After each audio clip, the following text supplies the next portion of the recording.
ಅದಕ್ಕೆ ನೀವಿಬ್ರು ಮನೆಗೆ ಹೋಗಿ ಬೆಳಗ್ಗೆ ಬನ್ನಿ. ಯಾಕೆ ಮಾವ, ಒಂದು ಜಾಗಕ್ಕೆ ಬಂದಿದ್ದೀವಿ ಅಂದಮೇಲೆ ಕಷ್ಟ ಆಗುತ್ತೆ ಅಂತ ಹೇಳಬಾರ್ದು. ನಾವು ಅಡ್ಜಸ್ಟ್ ಮಾಡ್ಕೋತೀವಿ, ಇಟ್ಸ್ ಫೈನ್. ಹಾಗಲ್ಲ, ನಾವೆಲ್ಲ ಇಲ್ಲೇ ಇರ್ತೀವಿ, ನಮಗೆಲ್ಲ ಅಭ್ಯಾಸ ಇದೆ, ನಿಮಗೆ ಕಷ್ಟ ಆಗ್ಬೋದು. ಅದಕ್ಕೇನೆ ನೀವಿಬ್ರು ಮನೆಗೆ ಹೋಗಿ ಬೆಳಗ್ಗೆ ಪೂಜೆ ಸಮಯಕ್ಕೆ ವಾಪಸ್ ಬಂದರೆ ಸಾಕು. ಅಂದರೆ ರಾತ್ರಿ ಪೂರ್ತಿ ನೀವೆಲ್ಲ ಇಲ್ಲೇ ಇರ್ತೀರಾ?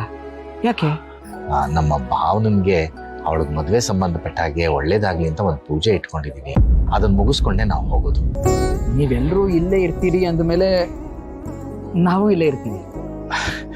ಅಲ್ಲ, ಹಾಗಲ್ಲ ಅಂದ್ರೆ ಇಲ್ಲಿ ರಾತ್ರಿ ಊಟದ ವ್ಯವಸ್ಥೆ ಅದೆಲ್ಲ ಸ್ವಲ್ಪ ನಿಮಗೆ ಕಷ್ಟ ಆಗುತ್ತೆ.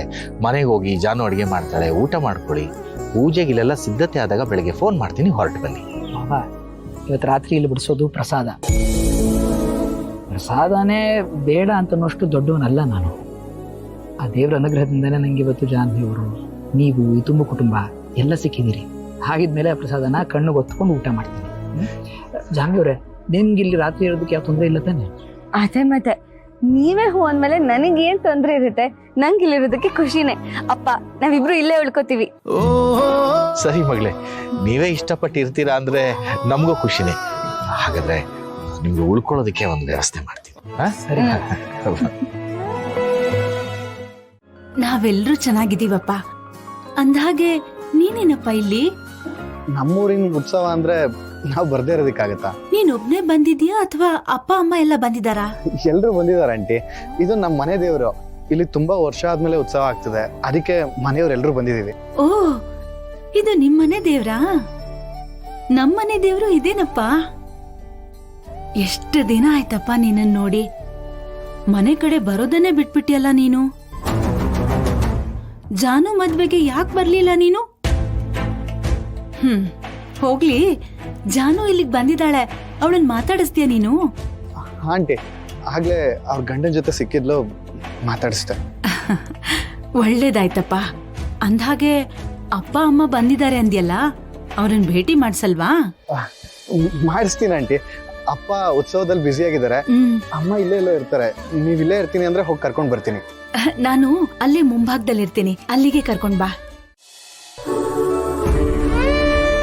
ಓ ಮೇಡಮ್ ಅವರೇ, ಈತಾಗ ಹೋಯ್ತಿದ್ದೀರಿ? ಹಾ, ಊಟ ಈ ಕಡೆನೇ ಅಲ್ವಾ? ಹ್ಞೂ ಮೇಡಮ್ ಅವರೇ, ಈ ಕಡೆನೇ. ಬನ್ನಿ, ನೀವು ಊಟ ಮಾಡಿ. ಆಹಾ ದೇವ್ರೇ, ಏನಪ್ಪಾ ನಿನ್ ಲೀಲೆ. ನನ್ನ ನೆರಳು ಕಂಡ್ರೆ ಆಗದೆ ಇದ್ದವರು ಊಟಕ್ಕೆ ಕರೀತಾವ್ರಲ್ಲಪ್ಪ. ಹ್ಞೂ ಮೇಡಮ್ ಅವರೇ, ಬನ್ನಿ ನಡೀರಿ. ನಿಮಗೆ ಯಾವಾಗ್ಲೂ ತಮಾಷೆನೇ ಅಲ್ವಾ? ನನಗೆ ಗೊತ್ತು, ನೀವ್ ಮದ್ವೆ ಆಗೋ ಹುಡ್ಗಿನ್ ಬಿಟ್ಟು ಊಟ ಮಾಡಲ್ಲ ಅಂತ. ಅಯ್ಯೋ, ಪರವಾಗಿಲ್ಲ, ನನಗ್ ಏನಾದ್ರೂ ಅನ್ನಿಸ್ಬಾರ್ದು ಅಂತ ನೀವ್ ತಮಾಷೆ ಮಾಡ್ತಿದ್ದೀರಾ ಅಲ್ವಾ?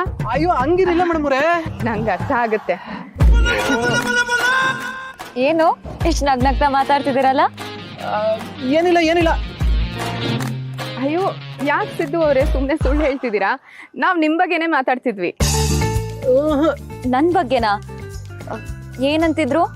ಊಟಕ್ ಬನ್ನಿ ಅಂತ ಕರೆದೆ, ಆದ್ರೆ ಅವ್ರು ನಿಮ್ಮನ್ ಬಿಟ್ಟು ಊಟ ಮಾಡಲ್ವಂತೆ.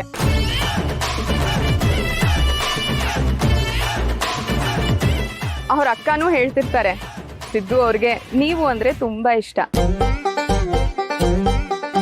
ನಾನು ಊಟಕ್ಕೆ ಹೋಗಿರ್ತೀನಿ. ಸಿದ್ದು ಅವ್ರೆ, ಇವ್ರನ್ನೂ ಕರ್ಕೊಂಡ್ ಬನ್ನಿ.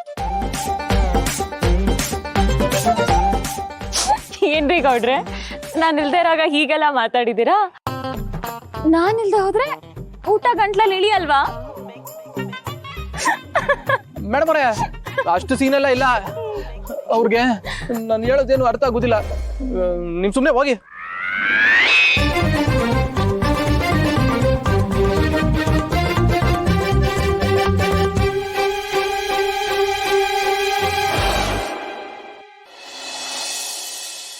ಅಮ್ಮ, ಎಲ್ಲಿಗೆ ಕರ್ಕೊಂಡು ಹೋಗ್ತಿದ್ಯಾ?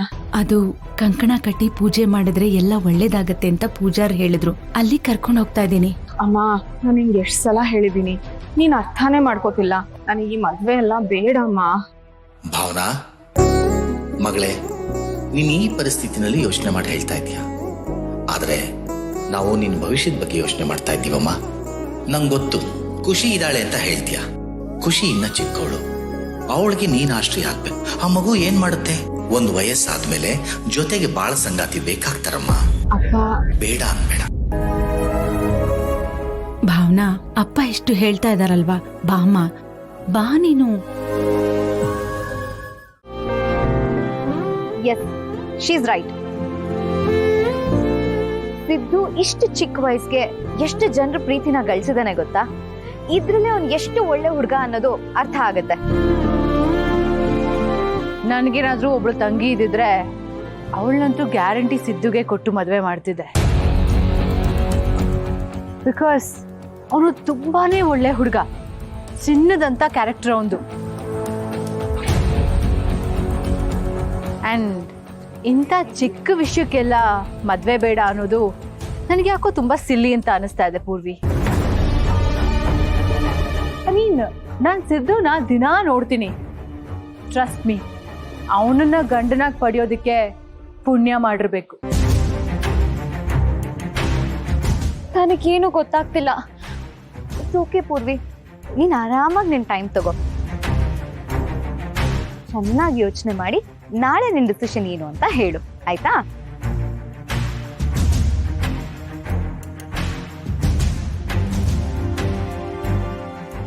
ನಮ್ ಪ್ಲಾನ್ ವರ್ಕೌಟ್ ಆಗುತ್ತೆ ಅಂತ ಅನ್ಸ್ತಿದ್ಯಾ ನಿನ್ಗೆ?